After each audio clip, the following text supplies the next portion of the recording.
The rain had stopped about an hour ago, but the street still glistened under the yellow glow of the streetlights. Alexander pulled his expensive coat tighter around himself as he walked down Fifth Avenue. At 43, he had everything money could buy, but tonight felt different somehow. The business dinner had gone well, another multi-million-dollar deal sealed with handshakes and expensive wine. Yet something felt empty about it all. His penthouse was just 3 blocks away, and normally he would have taken his car, but tonight he decided to walk. Maybe it was the fresh smell of rain-washed air, or maybe he just needed time to think. His phone buzzed constantly with messages from his assistant about tomorrow's meetings, but he ignored them all. As he turned the corner onto East 73rd Street, he almost missed her completely. She was sitting in the narrow doorway of an old bookstore that had closed hours ago.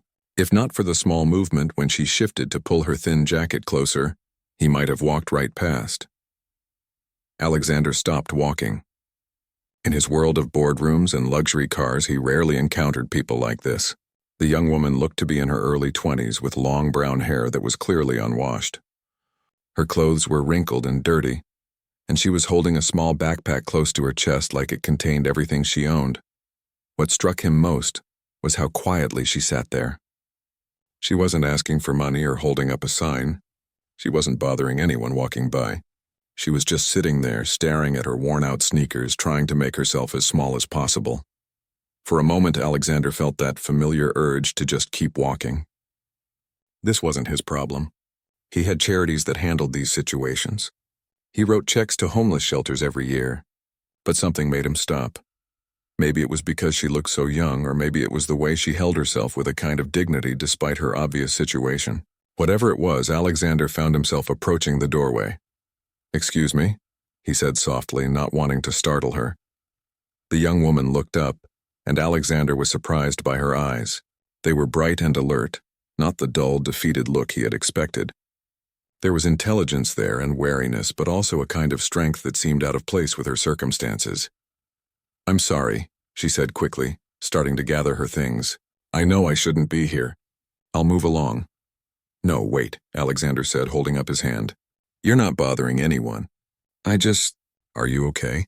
She studied his face for a moment, probably trying to figure out if this was some kind of trick. "I'm fine, thank you," she said politely. "Just waiting for morning." "Waiting for morning?" "The shelter doesn't open until 6 a.m., she explained. "I missed the cutoff time tonight, so I'm just waiting it out here. It's safer than some other places." Alexander felt an uncomfortable twist in his stomach. Here he was, complaining mentally about feeling empty after a dinner that probably cost more than most people made in a week. And this young woman was sitting on a cold sidewalk waiting for a shelter to open. "When did you last eat?" he asked. "I had something earlier," she said, though the way she said it made him doubt that was true. Alexander reached into his wallet and pulled out a $100 bill. "Here, take this. Get yourself some food and maybe a hotel room for the night." But instead of reaching for the money, the young woman shook her head. "Thank you, but I can't take that." "Why not?" "Because I didn't earn it," she said simply. "I know you're trying to be kind, but I'm not looking for handouts." Alexander was taken aback. In his experience, everyone wanted something from him, usually money. But here was someone who was clearly in need, refusing his help. "What's your name?" he asked, putting the money back in his wallet. "Lily," she said after a pause. "I'm Alexander, and I have to ask, Lily, when did you last have a proper shower?" The question seemed to catch her off guard. She looked down at her hands, and for the first time her composed expression cracked slightly. "It's been a while," she admitted quietly. "How long is a while?" "Maybe 3 weeks," she said, her voice barely above a whisper. "The shelter has facilities, but they're usually overcrowded, and I haven't been able to get in consistently." Alexander found himself thinking about his own bathroom upstairs. The marble shower, the fresh towels, the expensive soaps that he barely noticed anymore, things that he took for granted every single day. "This might sound crazy," he said slowly, "but I live just a few blocks from here. I have a guest bathroom that nobody ever uses. Would you like to use it?" Lily's eyes widened, and she immediately shook her head. "Oh no, I couldn't possibly." "That's too much. Why is it too much? You said you don't want charity, but this isn't charity. It's just human decency." "You don't even know me," Lily said. "For all you know, I could be dangerous. Or I could steal from you." Alexander looked at her sitting there in the doorway, holding her small backpack, refusing his money, and somehow he knew that wasn't true.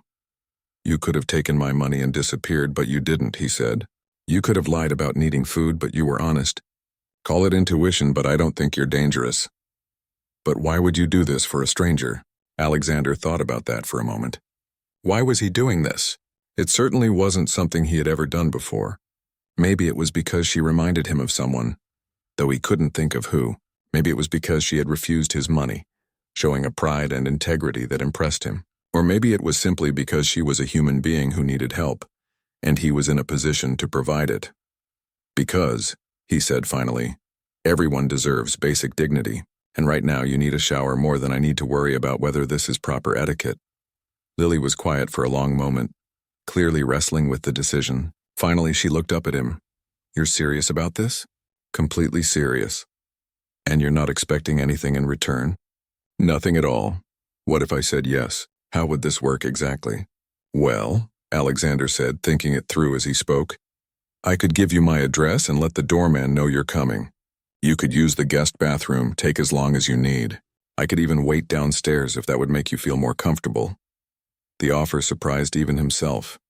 Trust a complete stranger alone in his apartment? His lawyer would have a heart attack.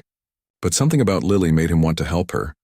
And if giving her some space and privacy was what it took, then that's what he would do. "You would really do that?" Lily asked, her voice full of disbelief. "I would really do that." For the first time since he had approached her, Lily smiled. It was a small smile, hesitant and uncertain, but it completely transformed her face. "Okay," she said quietly. "If you're sure about this, then yes. I would really appreciate a shower." Alexander pulled out his phone and showed Lily his business card on the screen. "This is who I am," he said. "Alexander Chen, CEO of Tech Forward Industries. You can look me up if you want. I'm not some random person trying to trick you." Lily stared at the screen, her eyes widening slightly. "You're really a CEO?" "I really am. And I really do live in that building over there." He pointed to a tall, elegant building just 3 blocks away. "The penthouse." "A penthouse," Lily repeated slowly as if testing the word. "I've never been in a penthouse." "Well, you don't have to see much of it," Alexander said with a small smile. "Just the guest bathroom. Though I have to warn you, it's probably bigger than most hotel rooms." Lily looked down at her hands again. "This is really strange, you know that, right? Rich guys don't usually offer homeless people showers in their homes." "You're probably right about that," Alexander admitted. "But then again, most people don't turn down $100 when they clearly need it. So maybe we're both a little strange." That got another small smile from Lily. "Maybe we are." "Look," Alexander said, "I know this is weird. If someone told me this morning that I'd be doing this tonight, I would have said they were crazy. But here we are, and I can't just walk away knowing you're going to sit in this doorway all night. Why do you care so much?" Alexander thought about that question. Why did he care? He passed homeless people on the street regularly, and while he always felt bad about it, he had never stopped to actually help before. There was something different about Lily, though he couldn't quite put his finger on what it was. "Maybe because you didn't ask for anything," he said finally. "Maybe because you have too much pride to take money you didn't earn. Or maybe because you're sitting here with more dignity than half the people I meet in business meetings." Lily was quiet for a moment, clearly thinking it over. "If I said yes to this crazy offer, how would it actually work? I mean, the practical details. Well, first I'd call my doorman, Robert. He's worked there for 15 years and he's seen everything. I'd tell him you're coming up to use the guest bathroom. Then I'd give you my apartment number and key code. You'd give me your key code?" "I'd have to, wouldn't I? Unless you want Robert to stand there while you shower, which I don't think either of you would enjoy." Despite everything, Lily laughed at that. It was the first real laugh Alexander had heard from her, and it was a nice sound. "And where would you be during all this?" she asked. "That's up to you. I could wait in the lobby, or I could go grab some coffee and come back in an hour. Whatever makes you feel safer." "You'd really leave me alone in your apartment?" "Why not? What's the worst that could happen? You take a shower and leave." "That's exactly what I'm hoping you'll do." "I could steal something." "Could you? Like what?" Lily looked at her small backpack. "I don't know. Something small enough to fit in here, I guess. Even if you did, which I don't think you would, it wouldn't matter. I have insurance, and honestly, I have more stuff than I know what to do with anyway." "You're either very trusting or very naive," Lily said. Maybe both, but I'd rather be too trusting than not trusting enough. Lily stood up slowly, testing her legs after sitting for so long. You know what the strangest part about this is? What? I believe you. I don't know why, but I actually believe you're being genuine about this. I am being genuine.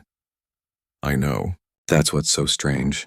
In my experience, when something sounds too good to be true, it usually is. But you don't seem like you're lying. Alexander held out his hand to help her up completely. After a moment's hesitation, she took it. So what do you say, Lily? Will you let me help you? She looked up at the building he had pointed to earlier. Even from here, she could see how fancy it was. The doorman was visible through the glass lobby, wearing a uniform that probably cost more than everything she owned. I'm going to feel so out of place in a building like that, she said. Robert has seen worse, trust me. And besides, you're not moving in. You're just taking a shower. A shower, she repeated, and Alexander could hear the longing in her voice. A real shower with hot water and actual soap. And clean towels. Big fluffy clean towels. Stop, you're making me want to cry. Good tears or bad tears? I'm not sure yet. Alexander pulled out his phone again. I'm going to call Robert now and let him know you're coming. What's your last name? Does he need to know that? He'll ask. It's his job. Thompson, Lily said after a pause. Lily Thompson. Alexander dialed the number. Hey Robert, it's Alexander. I'm sending someone up to the apartment in a few minutes. Her name is Lily Thompson, and she's going to use the guest bathroom. Yes, Robert, I know it's unusual. No, she's not a date. She's someone who needs help, and we're going to help her. Yes, I'm sure. Thank you. He hung up and looked at Lily. Robert thinks I've lost my mind, but he'll help. He's good people. What did you tell him about me? Just that you're someone who needs help. He doesn't need to know more than that. Lily picked up her backpack and slung it over her shoulder. Okay, she said, taking a deep breath. Let's do this crazy thing. They started walking toward the building, and Alexander could see Lily getting more nervous with each step. By the time they reached the lobby, she had slowed down considerably. Second thoughts? He asked. About 100 of them. That's normal. I'm having second thoughts too. You are, of course. I've never done anything like this before. But sometimes you have to do things that scare you a little. Robert opened the door for them, giving Lily a polite nod. Good evening, Miss Thompson. Good evening, Lily replied quietly. Robert, I'm going to get some coffee from Tony's diner, Alexander said. Miss Thompson will be upstairs for about an hour. When she comes down, could you please make sure she gets out safely? Of course, sir. Alexander turned to Lily. Tony's is about 6 blocks away. I'll be gone for exactly 1 hour, which should give you plenty of time. The apartment is 42A and the code is 7831. 7831, Lily repeated. The guest bathroom is the second door on the right when you get off the elevator. There are clean towels in the cabinet and you can use whatever soap and shampoo you find. Take as long as you need. What if something goes wrong? What if I break something? Then we'll figure it out when I get back. Don't worry about breaking anything, Lily. Just focus on getting clean and feeling human again. Thank you, she said, and her voice was barely above a whisper. I can't believe you're doing this for me. Just promise me you'll actually use the shower and not just sit there feeling guilty about it. I promise. Alexander handed her a business card. This has my cell phone number on it. If you need anything or if anything feels wrong, call me immediately. As Alexander walked away toward Tony's diner, he couldn't help but wonder what he had just done. In 43 years of life, he had never done anything quite this impulsive or trusting. But somehow it felt right. Alexander walked slowly back from Tony's diner, carrying 2 cups of coffee and a bag with sandwiches. He had spent the entire hour wondering if he had made a huge mistake. What if Lily had robbed him? What if she was still there and felt awkward about the whole situation? What if she had left without saying goodbye? The strangest part was that he genuinely hoped she was still there. Not because he was worried about his belongings, but because he wanted to know she was okay. Something about her had gotten under his skin in a way he couldn't explain. Robert was still at his post when Alexander entered the lobby. How did everything go? Alexander asked. Very well, sir, Robert replied with a slight smile. Miss Thompson went upstairs about an hour ago. She seemed quite nervous, but she was very polite.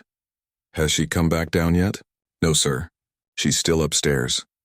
Alexander felt a mix of relief and nervousness as he rode the elevator to the 42nd floor. When the doors opened, his apartment was quiet. For a moment, he wondered if Lily had somehow left without Robert noticing. "Lily?" he called out softly. "I'm here," came a voice from the living room. Alexander walked around the corner and stopped short. The person sitting on his couch looked completely different from the young woman he had met on the street. Lily's hair was clean and shiny, pulled back in a neat ponytail. She was wearing the same clothes, but they looked fresher somehow, as if she had tried to wash them in the sink. Her face was clean, and without the dirt and exhaustion, Alexander could see that she was actually quite pretty. But what really caught his attention was what she was doing. She was sitting cross-legged on his couch with a notebook open in her lap, writing something with intense concentration. Her small backpack was open beside her, and Alexander could see several thick books inside. "How was your shower?" he asked, setting the coffee and food on the table. Lily looked up, and her face lit up with a smile that was completely different from the guarded expressions he had seen earlier. "It was amazing," she said. "I think I used half your hot water." "I'm sorry about that. Don't apologize. That's what hot water is for." "I also want to apologize for something else," Lily said, closing her notebook quickly. "I know you said I could use whatever I needed, but I borrowed some paper from your desk to write on. I hope that's okay." "Of course it's okay. What are you writing?" "Just some notes," she said, suddenly looking uncomfortable again. "I was thinking about some things while I was in the shower, and I wanted to write them down before I forgot." Alexander handed her one of the coffee cups. "What kind of notes?" "It's probably not very interesting to most people," Lily said, accepting the coffee gratefully. "Just some math stuff." "Math stuff?" "Yeah. I was working on some problems earlier today, and being clean and feeling human again helped me think more clearly about them." Alexander sat down in the chair across from her, curious now. "What kind of math problems?" Lily hesitated, clearly debating whether to answer. "Promise you won't think I'm crazy?" "I already think you're a little crazy for accepting a shower from a stranger, so you might as well tell me." That got a laugh from her. "Fair point. I'm working on some theoretical mathematics, specifically algorithms related to quantum computing." Alexander nearly choked on his coffee. "Quantum computing? I know it sounds weird coming from someone who was homeless an hour ago," Lily said quickly, "but I'm actually a PhD student. Or I was, anyway." "You're a PhD student in quantum computing?" "Mathematics, with a focus on quantum algorithms. I was in my 4th year at Columbia before everything fell apart." Alexander stared at her, trying to process this information. "What happened? How did you end up on the street?" Lily was quiet for a long moment, staring into her coffee cup.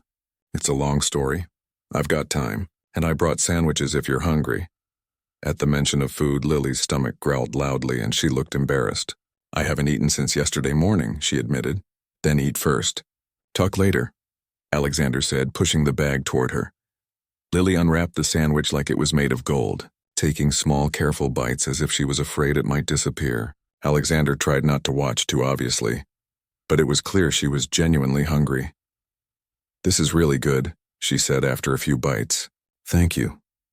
It's just turkey and Swiss from a diner. It's the best turkey and Swiss I've ever had." They ate in comfortable silence for a while, and Alexander found himself studying Lily more carefully. Now that she was clean and relaxed, he could see the intelligence in her eyes that he had only glimpsed before. There was something about the way she held herself, the way she spoke, that suggested education and sophistication beneath the surface.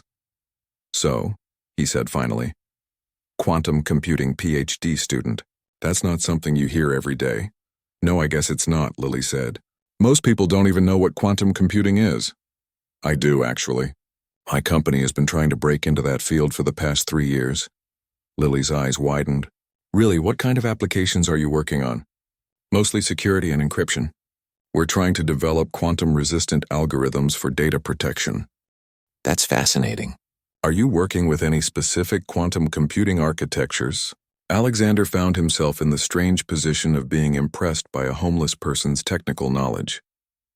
"We're exploring several approaches, but we keep running into the same theoretical roadblocks." "What kind of roadblocks?" "The math is just incredibly complex.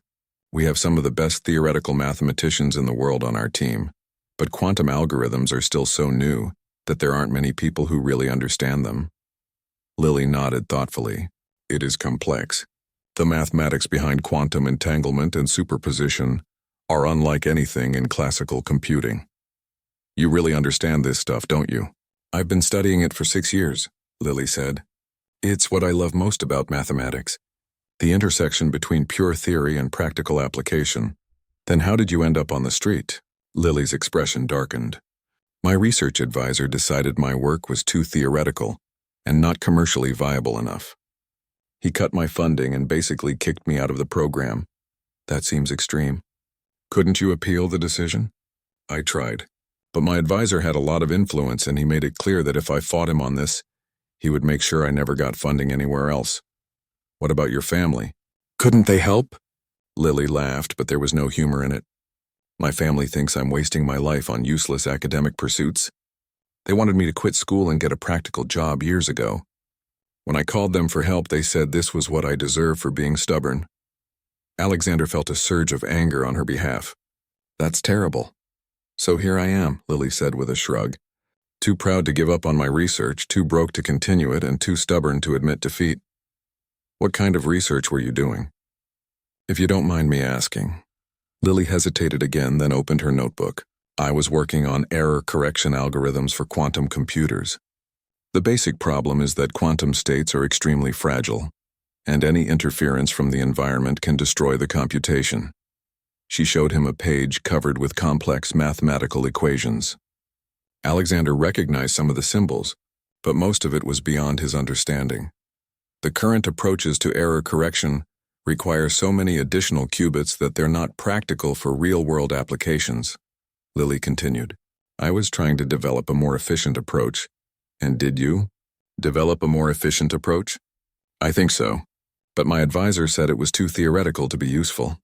Alexander looked at the equations on the page, wishing he understood them better. Would you mind if I asked someone to look at your work? Someone who might understand it better than I do? You would do that? If you're comfortable with it. I know some people who specialize in quantum computing. They might be able to give you a better assessment of whether your work is viable. Lily was quiet for a long moment, and Alexander could see her wrestling with something. There's something else, she said finally. Something I haven't told you. What is it? The reason my advisor really wanted to shut down my research, it wasn't because it was too theoretical. It was because he wanted to sell it to a defense contractor and I refused. What do you mean? My error correction algorithm, if it works, could make quantum encryption and quantum code breaking much more practical.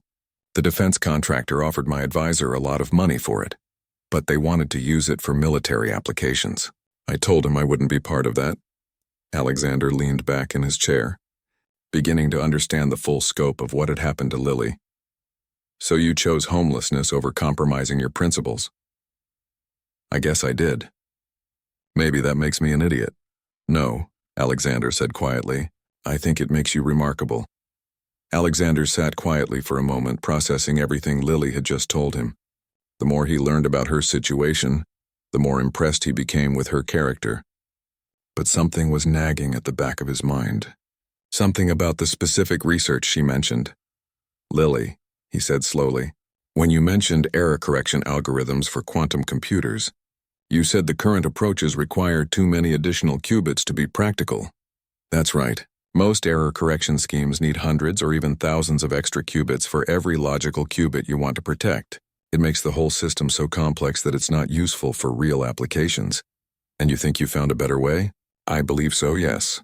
But like I said, my advisor thought it was too theoretical. Alexander leaned forward in his chair. Could you explain it to me? I know I probably won't understand all the mathematics, but could you give me the basic idea? Lily looked uncertain. Are you sure? It's pretty technical and most people find it boring. I'm sure. Trust me. This is anything but boring to me. Okay, Lily said, opening her notebook and flipping to a page covered with diagrams. The basic problem with quantum error correction is that you need to measure the quantum state to detect errors. But measuring destroys the quantum information you're trying to protect. Right. I understand that much. So current methods use what we call stabilizer codes. They create redundant copies of the quantum information and measure these copies indirectly to detect errors without destroying the original data. But that requires a lot of extra qubits. Exactly. My approach is different. Instead of creating redundant copies, I use a mathematical structure called a tensor network to encode the quantum information in a way that's naturally resistant to certain types of errors. Alexander was trying to follow along, but some of the concepts were beyond his expertise. Can you give me an analogy? Something a business person might understand? Lily thought for a moment. Okay, imagine you're trying to send a message through a very noisy phone line. The traditional approach would be to repeat the message multiple times and hope that most copies get through clearly. My approach is more like encoding the message in a special language that naturally filters out the noise. That's actually a pretty good analogy. And this approach requires fewer qubits? Significantly fewer. In some cases, it could reduce the overhead by 90% or more. Alexander felt a jolt of excitement. 90%? Theoretically, yes. Of course, there are still practical challenges to overcome.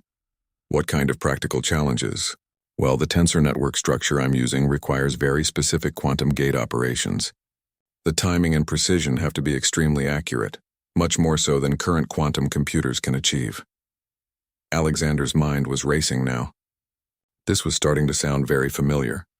When you say specific quantum gate operations, what exactly do you mean? Lily flipped to another page in her notebook, showing him a diagram that looked like a complex circuit. Each logical operation has to be broken down into a sequence of elementary quantum gates, and these sequences have to be executed with perfect timing. The smallest deviation can cause the error correction to fail. Alexander stared at the diagram, and suddenly pieces started clicking into place in his mind. Lily, has anyone ever tried to implement your algorithm on actual quantum hardware? No, like I said, my advisor shut down the research before we got that far. He said it was too theoretical to bother testing. What would it take to test it? Hypothetically? You'd need access to a high-fidelity quantum computer with at least 50 qubits, and you'd need to be able to program very precise gate sequences with nanosecond timing. Alexander was quiet for a long moment, staring at the equations and diagrams in Lily's notebook. Something about this was incredibly familiar, but he couldn't quite put his finger on what it was. Lily, can I ask you something specific about your algorithm? Of course. Does it have anything to do with phase error suppression and superconducting qubits? Lily's eyes widened. How did you know that? That's actually the key insight that makes the whole thing work. And does your approach use dynamical decoupling sequences to extend coherence times? Yes, exactly. The tensor network structure naturally incorporates dynamical decoupling, which is why it's so much more efficient than traditional error correction. Alexander felt like he had been hit by lightning. He stood up abruptly and started pacing around the room. Alexander, are you okay? You look like you've seen a ghost. Lily, he said, stopping in front of her. I need to ask you something, and I need you to be completely honest with me. Okay? Have you ever heard of a company called Tech Forward Industries? Your company? I know you mentioned it earlier, but I don't know much about what you do specifically. We develop quantum computing technologies, and for the past 3 years we've been working on exactly the problem you just described. Really, we have a team of 12 of the world's best quantum physicists and mathematicians. We've spent over $50 million trying to solve the error correction problem, and we keep running into the exact same issues you mentioned. Lily looked confused. What issues? The phase error suppression and superconducting qubits, the dynamical decoupling sequences, the precise timing requirements. Everything you just described we've been struggling with for 3 years. That's quite a coincidence. Lily, I don't think you understand. We haven't been able to solve these problems. Our entire quantum computing division is stuck because we can't figure out how to make error correction practical. But I thought you said you had the best people in the world working on it. We do. And they're all telling me the same thing your advisor told you, that the theoretical requirements are too complex to implement in practice. Lily was staring at him now, beginning to understand what he was getting at. Are you saying that my research might actually be relevant to your company's work? I'm saying your research might be the solution to our company's biggest problem. That's impossible. Is it? You just described a method for reducing error correction overhead by 90%. Do you have any idea what that would mean commercially? I suppose it would make quantum computers much more practical. Lily, it would revolutionize the entire industry. If your algorithm actually works, it would make quantum computing accessible for real-world applications for the first time. Lily was quiet for a long moment, looking down at her notebook. But my advisor said it was too theoretical. He said it would never work in practice. Your advisor was either wrong or he was lying to you. Why would he lie? Alexander sat back down, choosing his words carefully. You said he wanted to sell your research to a defense contractor. Yes. If your algorithm is as revolutionary as I think it might be, it would be worth an enormous amount of money. Not just to defense contractors, but to any company working in quantum computing. How much money are we talking about? Potentially billions of dollars. Lily's face went pale. Billions. The quantum computing market is projected to be worth over $100 billion in the next decade. An algorithm that makes error correction practical would capture a significant portion of that market. So you think my advisor lied to me so he could steal my research? I think your advisor saw an opportunity to make a lot of money. And when you refused to cooperate, he tried to force you out so he could claim the work as his own. Lily stood up suddenly and walked to the window, staring out at the city lights. This is all too much, she said quietly. I know it's a lot to process. If what you're saying is true, then I've been living on the street for 2 months because my advisor was greedy and dishonest. I'm afraid that might be exactly what happened. Lily turned back to face him. But how can we be sure? How do we know my algorithm actually works? We test it. How?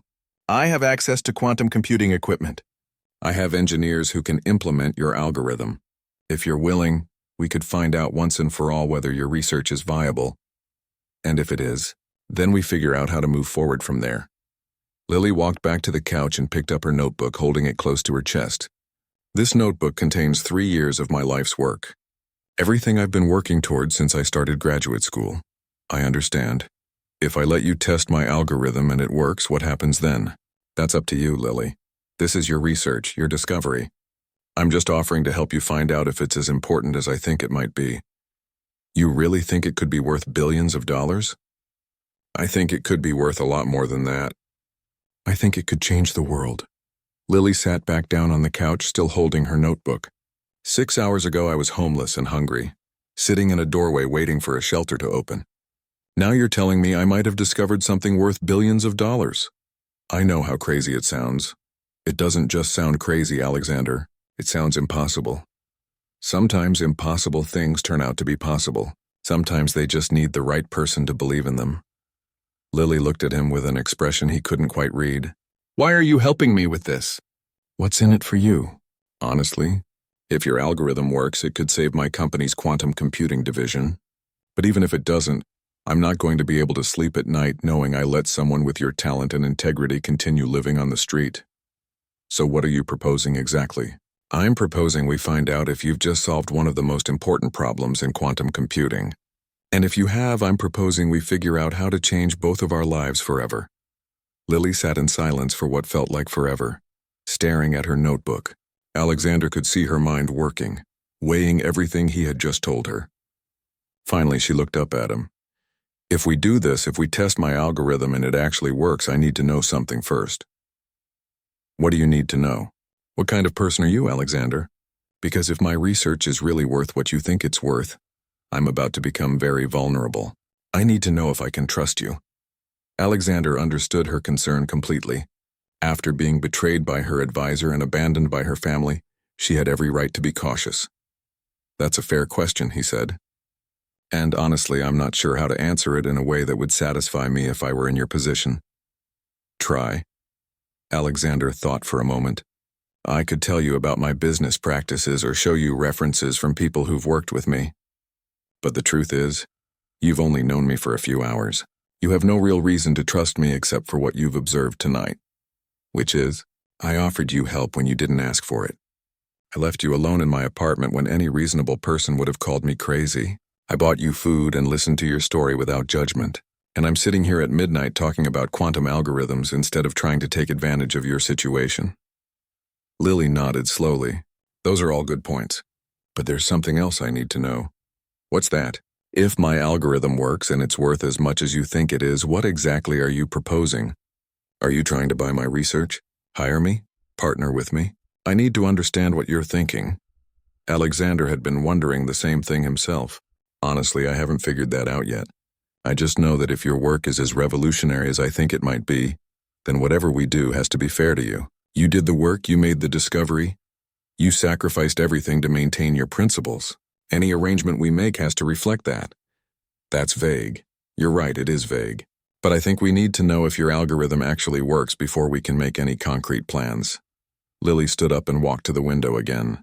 You know what scares me most about this? What? Hope. For 2 months I've been telling myself that this was all temporary, that eventually I'd figure out a way to continue my research. But I never really believed it. And now suddenly you're offering me exactly what I've been hoping for. Why does that scare you? Because what if it doesn't work? What if my algorithm is just as theoretical and useless as my advisor said it was? What if I get my hopes up and then have to go back to sleeping in doorways? Alexander could hear the pain in her voice, and it broke his heart. Lily, even if your algorithm doesn't work, you're not going back to sleeping in doorways. What do you mean? I mean, you're brilliant. You have a PhD in mathematics with expertise in quantum computing. There are dozens of companies that would hire you in a heartbeat. Not without references from my graduate program. Not when my advisor has blacklisted me. Then we'll figure out another way. But I promise you, you're not going back to the street. Lily turned back to face him. You can't make that promise. You barely know me. You're right, I barely know you. But I know enough. I know you're honest, intelligent, and principled. I know you chose homelessness rather than compromise your ethics.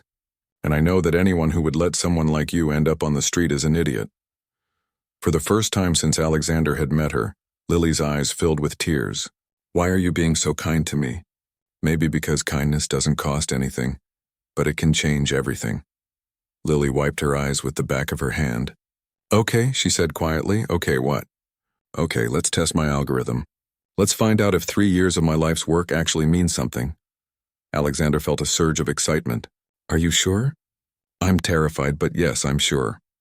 When do you want to do this? How soon could we do it? Alexander pulled out his phone and checked his calendar.